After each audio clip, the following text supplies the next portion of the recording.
చంద్రబాబు గారు ప్రమాణ స్వీకారం చేసి 2 సంవత్సరాలు పూర్తవుతున్నా నిస్సిగ్గుగా సూపర్ 6 సూపర్ హిట్ అనే కార్యక్రమం పెట్టి అన్నీ నేను అమలు చేశాను మీకు అందజేస్తానని చెప్పడం అనేది ఎంత దురదృష్టకరం అంటే, మనం మొదటి నుంచి తీసుకుంటే పెద్ద పెద్ద హామీలు ఎత్తండి.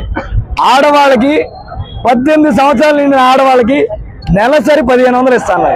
ఇంతవరకు వైసీపీ వాళ్ళు తీసేయండి, జనసేన టీడీపీ బీజేపీ వాళ్ళు ఒక్కింటైనా 1500 ఇవ్వడం జరిగిందా లేదా అని ప్రశ్నించుకుంటే అర్థమవుతుంది. లేదు నిరుద్యోగ వృత్తి నెలకి 3000 రూపాయలు నిరుద్యోగ యువకుడు ఉంటే ఇస్తా అన్నారు, అది ఇవ్వకపోయే. గ్యాస్ బండలు దీపం పథకం కింద సంవత్సరానికి 3 చొప్పున 2 సంవత్సరాలకు 6 ఇవ్వాలి. ఇప్పుడు దాకా 1 లేదా 2 గ్యాస్ బండ్లు వచ్చుండే సందర్భం. అలాగే బీసీ ఎస్సీ ఎస్టీలకు 50 సంవత్సరాలకే పెన్షన్ ఇస్తా అన్నారు. ఇంతవరకు ఒక్కళ్ళకి కూడా 50 సంవత్సరాలు పక్కన పెట్టండి, 60 సంవత్సరాలు నిండిన వాళ్ళకు కూడా ఈరోజు పెన్షన్ పెట్టే పరిస్థితి లేదు. వికలాంగులకు కూడా ఈరోజు సర్టిఫికేట్ సంపాదించుకున్నా కూడా పెన్షన్ పెట్టే పరిస్థితి లేదు. ఇది పెట్టకపోగా వీళ్ళకి మళ్ళీ రీవెరిఫికేషన్ అన్న పేరుతో వాళ్ళని డాక్టర్ల దగ్గరికి పిలిచి వీళ్ళ కార్యకర్తలు లంచం తీసుకునే పరిస్థితి.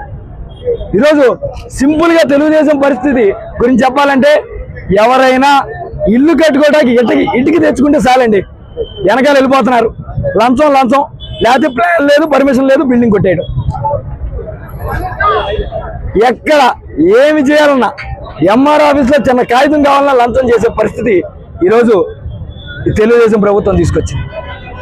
ఒకటే మిమ్మల్ని అడుగుతున్నా, నిస్సిగ్గుగా, నేను 40 ఏళ్ళ సీనియర్ అని చెప్పుకునే మీరే నిస్సిగ్గుగా ఒక్క హామీ అమలు చేయకుండా, కొన్ని అమలు చేయలేకపోయానని చెప్పకుండా, మీ దగ్గర డబుల్ స్టాండ్ ఎట్లా ఉంటుందంటే అమలు చేయడానికి డబ్బులు లేవంటారు, మళ్ళీ సూపర్ 6 సూపర్ హిట్ అంటారు. ఇప్పుడు సూపర్ 6 సూపర్ హిట్టా లేదా డబ్బులు లేవా? ఇది రెండింటిలో ఒకటి చెప్పండి, మీకు మీరే కన్ఫ్యూజ్ అయిపోతే అట్ట.